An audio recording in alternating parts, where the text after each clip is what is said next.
Hello everyone, আসসালামু আলাইকুম। আজকের এই টিউটোরিয়ালের মাধ্যমে আমরা পিএইচপির কনস্ট্যান্ট ভেরিয়েবলের আরও একটু অ্যাডভান্স আলোচনা করব।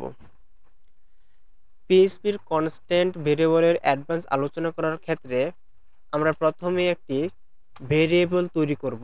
আমরা জানি ভেরিয়েবল তৈরি করার ক্ষেত্রে প্রথমে ডলার সাইন ইউজ করতে হয়, তারপর সেই ভেরিয়েবলের নাম দিতে হয়। এখানে আমরা টেক্সট নামে একটি ভেরিয়েবল তৈরি করলাম এবং তার মধ্যে আমরা যে কোনো ধরনের ডাটা স্টোর করতে পারি। এখানে আমরা কনস্ট্যান্ট নামক একটি স্ট্রিং স্টোর করলাম।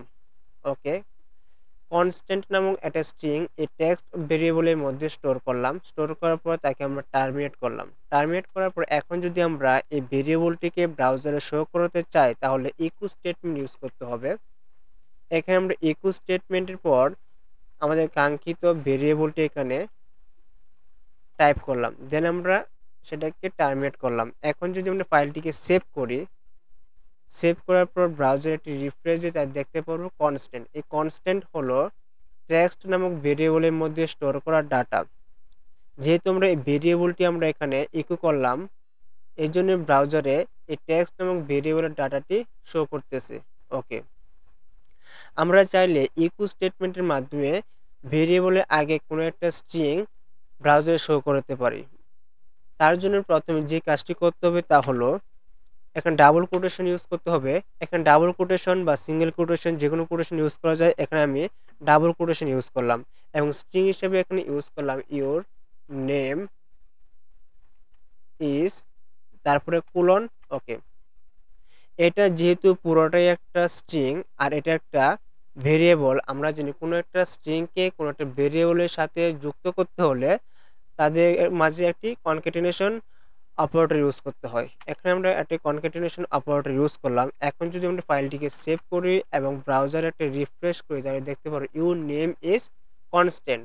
তার মানে এখানে যে আমাদের কাঙ্ক্ষিত যে স্ট্রিংটি ছিল ইউর নেম ইজ, এটা শো করতেছে এবং সেই ভেরিয়েবলের মধ্যে স্টোর করা ডাটাটি কনস্ট্যান্ট এখানে ব্রাউজারে শো করতেছে। ওকে, যেহেতু এখানে এটা একটি এটা একটি কি একটা ভেরিয়েবল, টেক্সট ভেরিয়েবল, এই ভেরিয়েবলে স্টোর করা ডাটা কনস্ট্যান্ট। এই ভেরিয়েবলের পরিবর্তে এই কনস্ট্যান্ট এখানে শো করতেছে।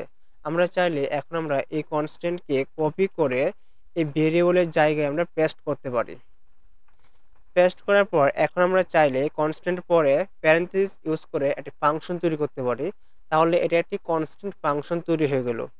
আর আমরা জানি পরবর্তী ক্লাসগুলোতে দেখেছি কনস্ট্যান্ট ফাংশনের মাধ্যমে যে কোনো কনস্ট্যান্টের ভ্যালু ব্রাউজারে শো করানো যায়। আর আমাদের ফাইলে যেহেতু অলরেডি ডিফাইন ফাংশনের মাধ্যমে নেম নামক একটি কনস্ট্যান্ট তৈরি করা আছে এবং তার ভ্যালু হলো সাকিব, তাহলে আমরা চাইলে এই কনস্ট্যান্ট ফাংশনের মাধ্যমে এই নেম নামক ভেরিয়েবলটি পাস করতে পারি। ওকে, এখন আমি নেম নামক ভেরিয়েবলটি কপি করলাম। কপি করার পর এই কনস্ট্যান্ট ফাংশনের মধ্যে পাস করলাম। পাস করার পর এখন যদি আমরা ফাইলটিকে সেভ করি এবং ব্রাউজারটি রিফ্রেশ করি তো দেখতে পারি ইউর নেম ইজ সাকিব। তার মানে এই সাকিব হলো নেম নামক কনস্ট্যান্টের ভ্যালু। নেম কোনো একটা ভেরিয়েবল এবং কনস্ট্যান্ট ফাংশনের মাধ্যমে আমরা কোনো একটি কনস্ট্যান্টের ভ্যালু ব্রাউজারে শো করি। সমস্ত কনস্ট্যান্ট ভেরিয়েবলের অ্যাডভান্স এবং খুঁটিনাটি বিষয়গুলো আমাদের রিয়েল লাইফ প্রজেক্টে কাজ করার ক্ষেত্রে খুবই প্রয়োজন। তাই আমাদেরকে এই কনস্ট্যান্ট ভেরিয়েবলের খুঁটিনাটি এবং অ্যাডভান্স বিষয়গুলো জানা খুবই দরকার। আজকের টিউটোরিয়ালটি এ পর্যন্তই। আগামী টিউটোরিয়ালে আমরা পিএইচপির অন্য একটি টপিক নিয়ে আলোচনা করব।